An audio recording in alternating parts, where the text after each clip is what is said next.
When you think about some of the most iconic games of all time, there's probably a few games on that list that most people would agree upon.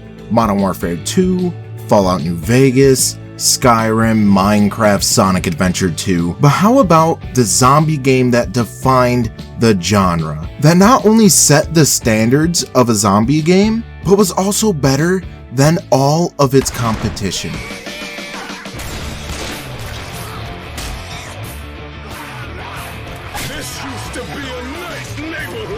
Left 4 Dead and the sequel Left 4 Dead 2 are such iconic games that I doubt I even need to give a background to them. They innovated and elevated the zombie shooter to the next level, offering sandbox-like level design, a large variety of unique weapons, lovably relatable characters, a rich atmosphere of apocalyptic dread, and the best zombie variety types that we have seen in any game yet. I have absolutely nothing but praise for the Left 4 Dead games. They were a huge part of my teen years, and I've only fallen more in love with them with recent modded campaign runs over the last few years. I have so much love for these games. And if you're watching this, then you probably do too. And if you're anything more like me, then you probably have a better chance at turning your lesbian crush straight than Valve releasing Left 4 Dead 3. Now I want to paint you a picture, okay? It's a beautiful afternoon in June, 70 degrees. No cloud in sight. The birds are flying high and mighty and the sun is glowing through your windows as if God was entering your home to tell you that life is just going to be okay. There's no worries in this life. Your cat lays by your side on your bed as you have the window to your room open with a calm gust of wind coming through. As you sit there scrolling on your phone, you get a YouTube notification. What is it? You see, Valve decided to make a guest appearance at the new E3 or whatever summer game showcase there is, and they dropped the trailer and release date for a game over 10 years in the making. The stars aligned, the planets fell into place, Saturn's moon made Uranus shine, so Uranus quenched. And at last, all that is holy came to fruition, as Left 4 Dead 3 has finally been announced. You don't feel excitement, no. You feel a strong overtone of accomplishment, relief. You are cool, calm, and collected. Because you know that just for this moment, life has another purpose. That you once again have a reason to get out of bed. You get texts from all of your friends you used to play with asking if you saw the trailer. You spend months waiting for the game's release, watching teaser after teaser, trailer after trailer. You read interviews, replay the old games, ready to make new memories with the boys like you did all those summers ago. You discuss new mods and gameplay features, and finally, after what feels like a year, the game is out, you bought it, and it's in your hands. The fun is now up to you. You download the game, and you get hit with a disgustingly buggy launch. No communication at all from the devs, no reward system outside of a fucking paid battle pass, hardly any innovations to the gameplay, paid DLC, and no mod support. That's right, this is no fucking dream. This is the nightmare we would live in if Left 4 Dead 3 were to exist in today's gaming landscape.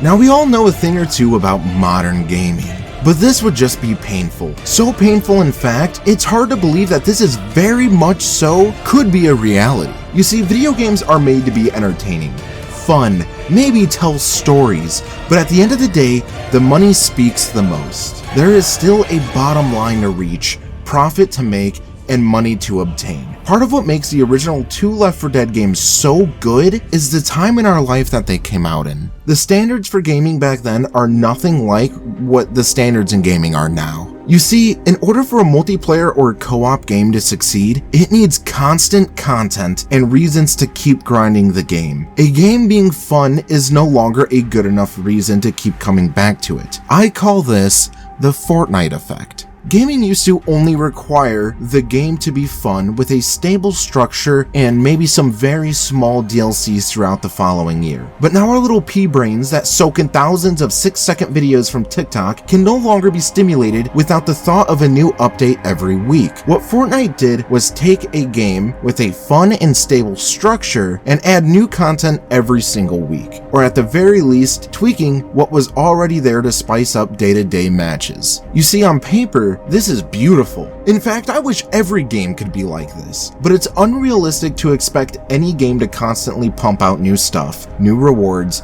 and new innovations. But because so many gamers have spent the last 5 years with this constant content flowing in, it has grown to be expected of every game, and if the game can't provide us with that, then it pretty much fails entirely. See, the original Left 4 Dead games had nothing to earn, no challenges to complete outside of an achievement list, no rewards for your time spent in the game. The only reason to play the Left 4 Dead games were simply because they were fun. And unfortunately, that's just no longer how gaming works. Now, of course, there is alternatives to how Valve could handle incentives to keep coming back to the game, and that's actually something I would like to take a little bit of a look at. So because Left 4 Dead 3 just doesn't currently exist, we could dive into the most recent and closest alternative there is, Back 4 Blood. Now, I'm personally a bit biased. Co-op zombie games are my guilty pleasure, and they get me all hot and bothered and sweaty, you know what I'm saying? So of course I'm a genuine fan of Back 4 Blood. I've clocked in more hours into Back 4 Blood than I have an actual fucking job over the last year, but because of that,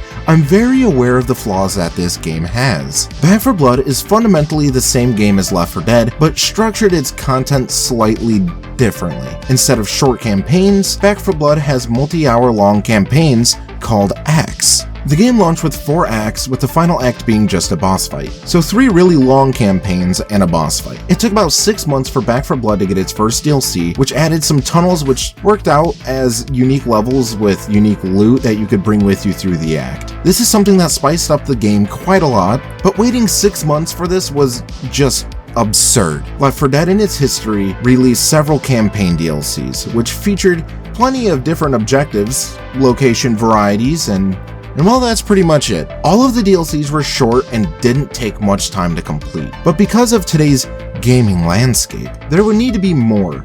Left 4 Dead 3 would need to constantly be adding content that drives revenue, so it's likely to have some sort of loot box type microtransaction, or even a shop where players could buy cosmetics for their guns and survivors, or God forbid, they even add a battle pass. I say this because the rate at which Valve would be able to put out quality campaigns would be way too slow to satisfy the average consumer. So you would need to keep their attention while you have it, because the odds of players coming back once they're bored is slim to none. But once you start adding all of these things to a game like Left 4 Dead, it no longer becomes Left 4 Dead, which would cause the actual fans to walk away from the game, and the game would be Left 4 Dead. Left 4 Dead was a game that thrived off of simplicity, and with all of this extra stuff that would be added just so the game could be successful, would kill what made the original games so important. If the devs needed to make content to sell, that means there would be no mod support, at least during the game's life cycle, because why spend money